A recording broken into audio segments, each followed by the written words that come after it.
We're live with Wellness Woman. Hi, this is Lynnis with Wellness Woman Show. It's so wonderful to be here today, and we are live on Facebook. Hello, Wellness Woman members. It's wonderful to get a chance to be live with you and to have a guest on at the same time.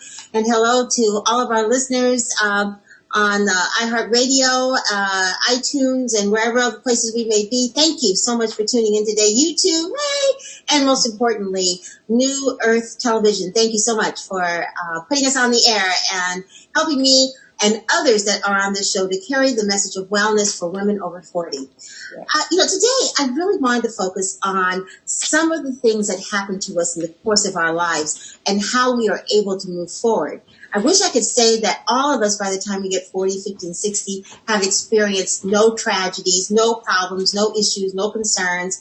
That's just not true. By the time you get into the 40, 50 thing, you've gone through some stuff. You've experienced some losses and maybe some tragedies. I know that's true for me.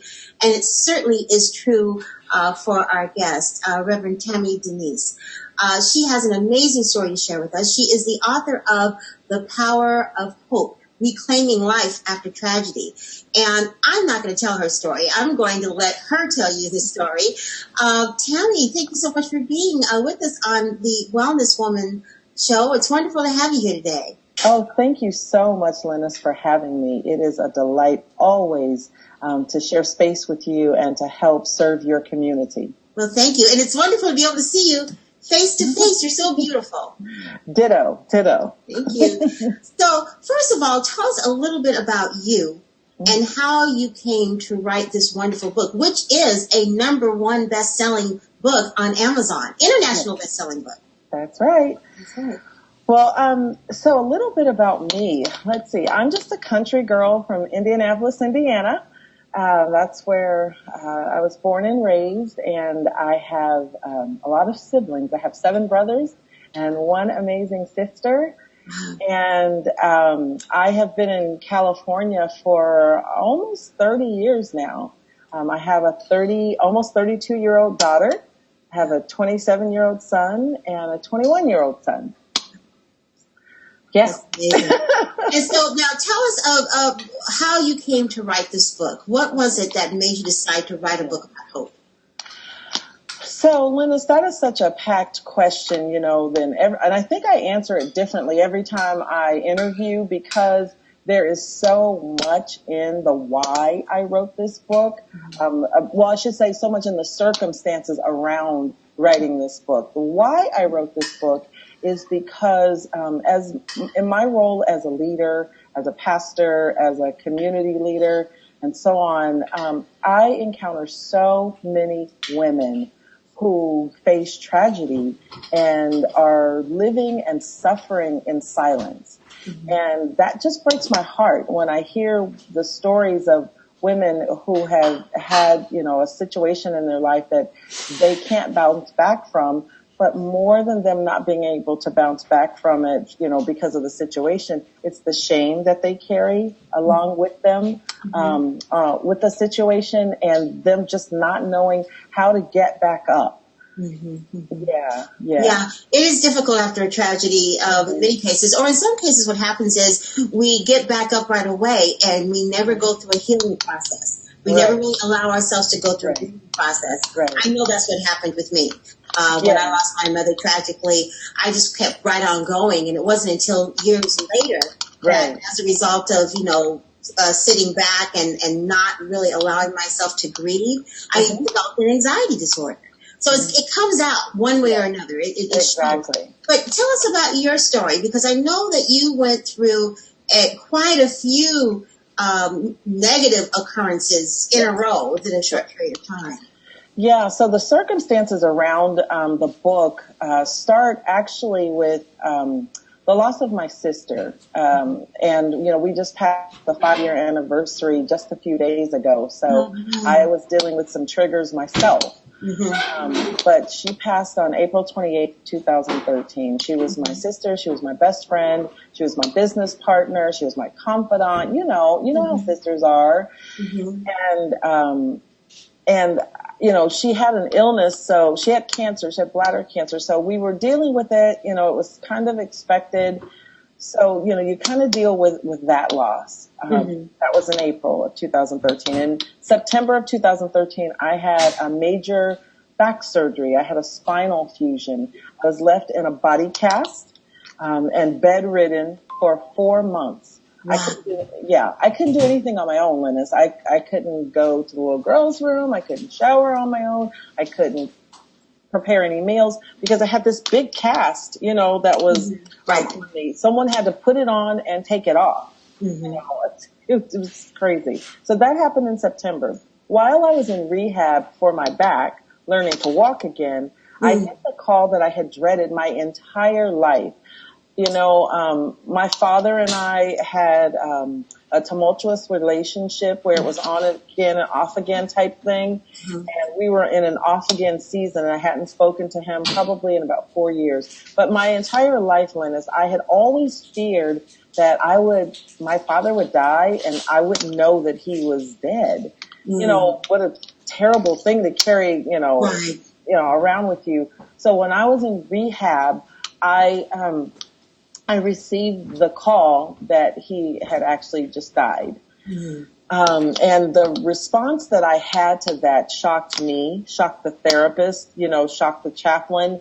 Because when I tell them, they're like, oh, you and your father must have been so close. I was like, no, I haven't talked to him in 4 or 5 years. They're like, wait. But I was physically ill behind the news of that loss. Yes. So we've got my sister in April. We've got the surgery in September. We've got my father in October. And then the worst was yet to come. My 21-year-old son, my youngest child, was murdered. It took the wind out of me. It took everything that I knew away. It shook me to my core. Yes. Yeah. I spent the next year, 2014, I gave myself permission to grieve. You said earlier when you lost your mom, you got back up, and I call it, in those instances, I don't say that we got back up. I just say we never stopped. Right. You just keep going. It's autopilot, and this person's depending on me, this person's depending on me, and I just have to keep going. That took the wind out of my sails, and I had to give myself permission to stop.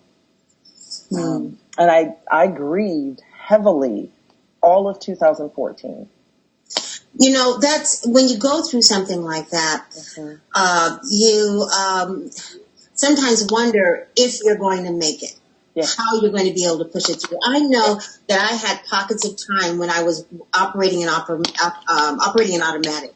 I had pockets of time where I would break down and I would suck it back up. And in the sucking up, I would say in the back of my mind, how am I going to be able to keep moving forward like this? I knew eventually there was going to be some kind of an epiphany, and I would break down. And it wasn't until almost 25 years later, Tammy, that when I finally did lose it, 25 years later. But up to that point, I felt such guilt about taking any time away from my girls or my husband or my sisters who lost a mom, or my dad who lost a wife, and that I had to be the strong one. Why do you think it's so difficult for women to be vulnerable when these kinds of things happen? Yeah, I think it's because that we are nurturers, by trade.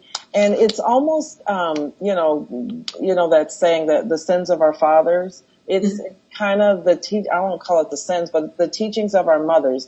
If you look at women in our 40s, 50s, 60s and beyond, we came from a different era, and women were taught different things. I know I was taught things that you don't tell people your age. Right. You don't show people that you cry. You don't tell just womanly things. You don't talk about breast. So, my other work is breast cancer. So you dare not say breast, in the company of others. You keep private things private. I don't know about in your household, but in my household, the saying, what goes on in this house stays in this house. And we were taught that on a level that is proving now with all of the research and therapy that's happening to be destructive. Yes. And so I think that's one of the reasons, but I want to identify with your long-term time of not addressing your own pain of, 25 years. Mine was 18 years. When we haven't talked about that yet, but, my mom died when I was 11. The first time that I shed a tear after the initial trauma and tragedy, around her death, was when I was 29. And that was after a series of intense therapy to teach me to cry, teach me to be okay with my feelings and my emotions and the purity and rawness that comes as a result of being in touch with those emotions. As we as women begin to approach midlife, or in my case, I'm way past the midlife. I'll be 61 in June, so I don't know what I'm mid and half life. That's midlife. But for people, for women who are approaching that, I think it's really important that they begin to explore some of those things that they've just never dealt with. And I'll tell you why. Studies have shown that if you don't deal with this stuff, it shows up in other areas of your life in terms of your health. There's been a lot of direct correlations between heart disease, cancer, diabetes, and other chronic diseases, high blood pressure, high cholesterol. A lot of those things, they have shown a direct correlation to what's going on with you emotionally, and in some cases even spiritually. And that's why I think it's so important for us to get in touch with that and to deal with that. You mentioned several times that you've been in therapy at different times. Yes. And that's something else that some women in particular, but in particular African-American women in our community, we have a tendency to shun that and think that's the ultimate weakness. Whereas I think that if you enter into therapy, that is the ultimate strength. Absolutely. I mean, you go to the dentist, you go to your doctor, you go get your hair done, get your nails did, whatever. You need to get your mind checked out. Girl, get your mind did too. Yeah, get your mind in, because after a while, all that other stuff isn't going to matter. Right. If you're not together emotionally. That's right. I agree with you 100%. Obviously, I believe in therapy. I have a cousin that I reconnected with my family after a long absence. But, we just didn't know any better. And she asked, why didn't my grandparents put my mom's children in therapy after the tragedy, right? And I said, she didn't know any better. We didn't talk about that. Therapy, that wasn't for us. Right. We don't do therapy. We don't do that, right. We're not, and unfortunately, dealing with therapy and mental illness, as we now have an expanded understanding of what mental illness really is, versus it being, this really bad thing or whatever the case may be. We didn't have that then. And so I said to my grandma, she didn't know. She didn't know to put us in therapy. She didn't know to go into therapy herself. Man, this subject is so deep, and I'm trying to just stay on task, but and all of this isn't in this book. No. But it is my story, But it is a part of the story. And that's one of the things I think is very important about your book. We are all in a process of evolving. It is a process. It's a journey. It's never ending. And as my grandfather used to say, we're having all kinds of interesting technical things. The light's all weird. I'm trying to adjust the light. The sun just keeps chasing me. So this is the way I'm going to be on live, okay? But anyway...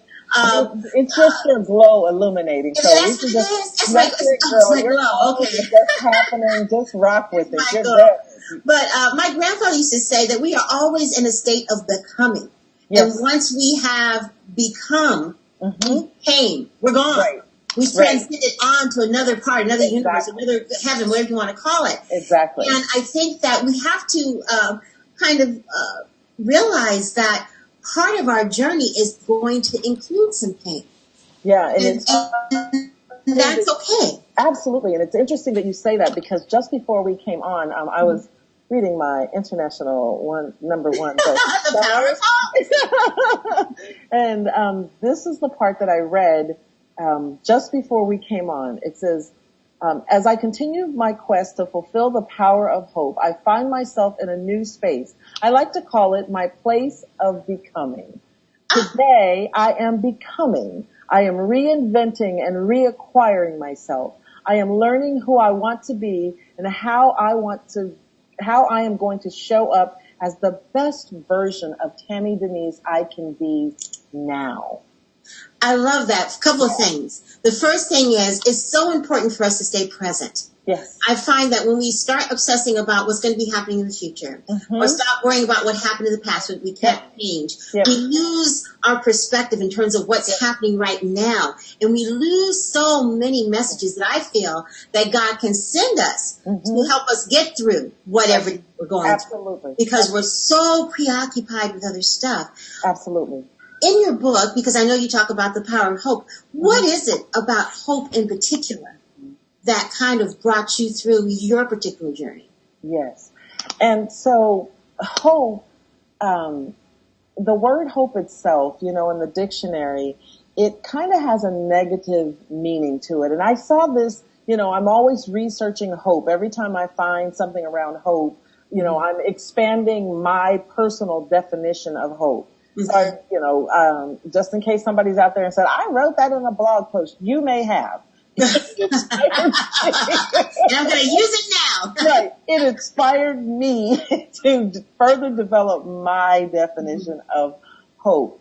But the dictionary's definition of hope has a negative connotation to it. For example, I hope I win those tickets to the, Laker game, or I hope that, my results from my test come back negative. You know what I mean? So it's always chasing something that's kind of got a negative connotation.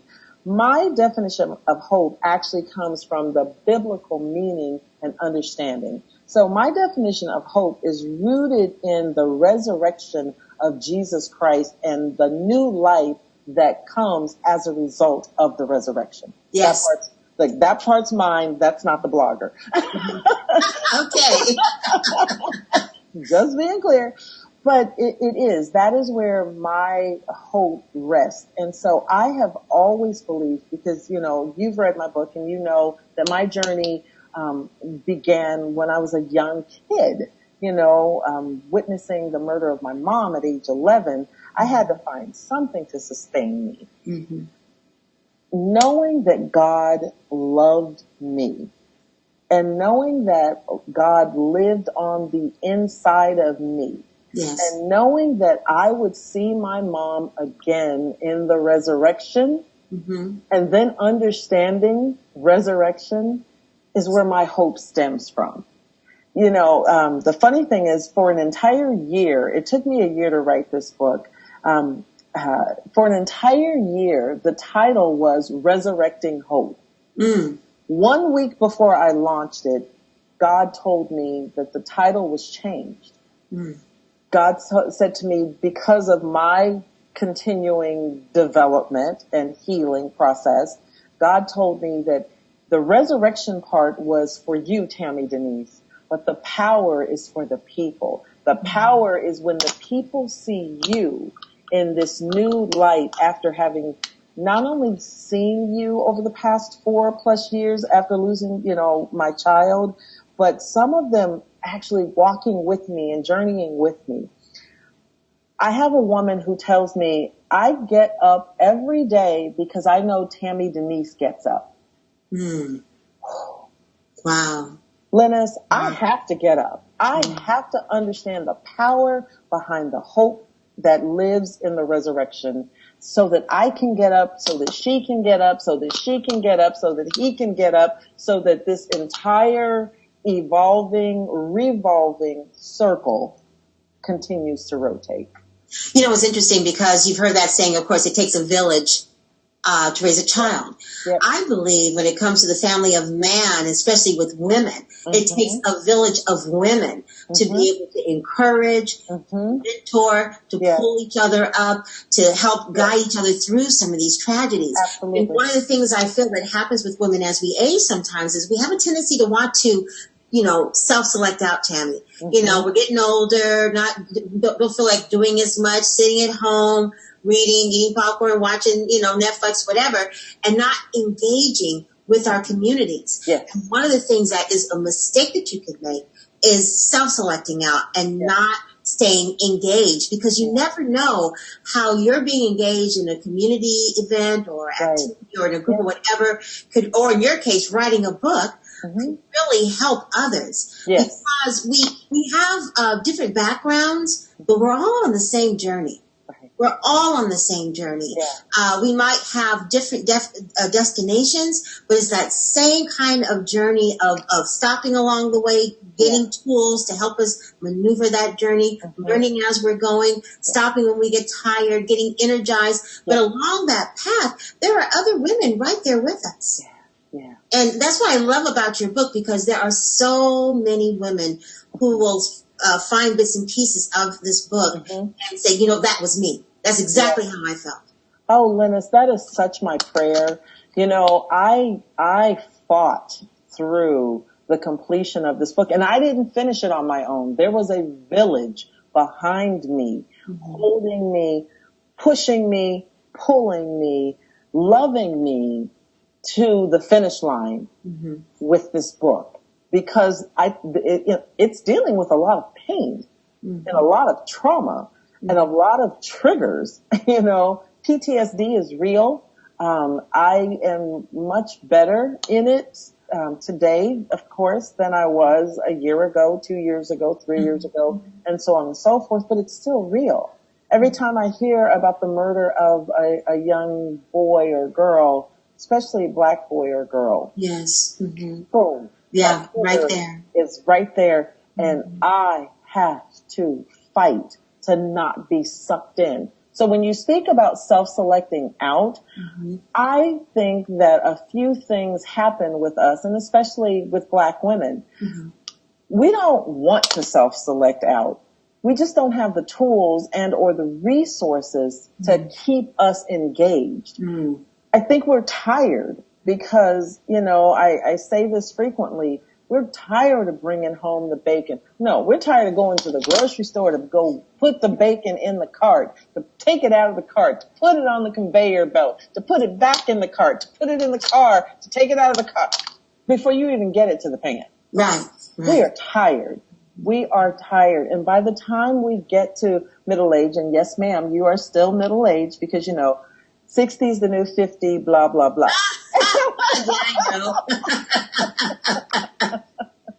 But by the time we get to middle age, we're just tired. And I can identify with that on days that I don't want to push through and deal with the pain and address the pain and do what it takes to move to that next level. There is some truth in that crazy saying, no pain, no gain. And we have to go through the pain. And when you're tired, you don't want to go through the pain. No. And it's difficult. So when and I know you've experienced that. So how did you work up enough energy to begin to approach life with a sense of hope when so many things have happened all at once? Yeah, I think the first thing that I did was, again, give myself permission to grieve. And in my book, I have an acronym for grieve. And I should have it memorized by now, but I don't. That's okay. And I have no shame for not having it memorized. And I gave someone my other. But at any rate, it's permission to grieve. G is getting up close and personal with grief and giving yourself permission to be present. Leaning into that instead of trying to pull away from it, because I'm telling you from my own experience, when you pull away from things, it just makes it worse. Absolutely. You gotta lean into it. But you know what? There's so many of our women who don't know what they don't know. Right. You and I have done this work. We've gone through special trainings and we're in touch with our feelings and our emotions. So many of our sisters aren't. And they it's not their fault. They don't know what they don't know. They think they're doing what's best for them. And that's where the old adage comes, I'm doing the best I can. Right. So, but how I got through it is I gave myself permission to grieve. Like I said, an entire year, in 365 days, I said, I'm doing nothing but cry. Now, disclaimer, I did that with close help of a therapist and close help of my pastor. So I had a village, I had community grieving, watching, walking with me through this time. So I wasn't just at home in bed with the covers over my head alone. Right. I was at home. I'm glad you mentioned that too, about the therapist and the pastor, because there is a difference. You just can't do it with the pastor unless they happen to be a therapist. You just can't. Prayer with action. That's right. And you know what? One of my pastors from a long time ago, who was a therapist, what he said was that even if your pastor is a therapist, because the expectation of those roles are drastically different, and he didn't ever want to have those lines blurred, he would not take on his parishioners as clients. Okay, and that makes a lot of sense. We're coming so close to the end of our program. There's so much more we can talk about. Already. But there's a couple of things I want to make sure. I was looking at your site, and it's lovely. I didn't see that when we talked last time. So it wasn't live. It's great, and it's TammyDenyse.com, right? It's actually T. Denyse. I'm sorry. You're asking for the site, not the... the site. It's TammyDenyse.com. Right, TammyDenyse.com. And if you go to TammyDenyse.com, you will see the book, The Power of Hope. And what do you want women to take away when they read this book? Because they absolutely have to read it, because it is such a beautifully written book. And I think anyone who reads it, you'll find something there for you. But what is it that you want them to know, or that you are praying that they will take away when they read the book? I think the biggest thing that I pray that they will take away is that they're not alone, and that they don't have to suffer in silence. There is help and there is hope always, always, always available. We just have to choose in. It goes back to that leaning in and saying that I matter. My life is valuable enough to fight for. I'm going to go get my power and live in my hope. Yes, that's true. You know, it's interesting you said enough, because I'm always telling myself, my 4 daughters, and other women, everything that you need to get through whatever it is you're going through at this particular time, you already have inside of you. It is there. It was placed within you when you were created, because God already knew what your journey was going to be. And he did not put us here without those tools. And what we need to learn how to do, that's right. What we need to learn how to do is to listen, stay present, forgive ourselves, forgive the past, stop worrying about the future. You can't control that anyway. And take hold of what it is you have right now. Take hold of your book. Power of Hope. Could you hold it up again so they can see? Yes. Beautiful, beautiful, futuristic, angelic cover. I mean, wow, look at that. This is excellent.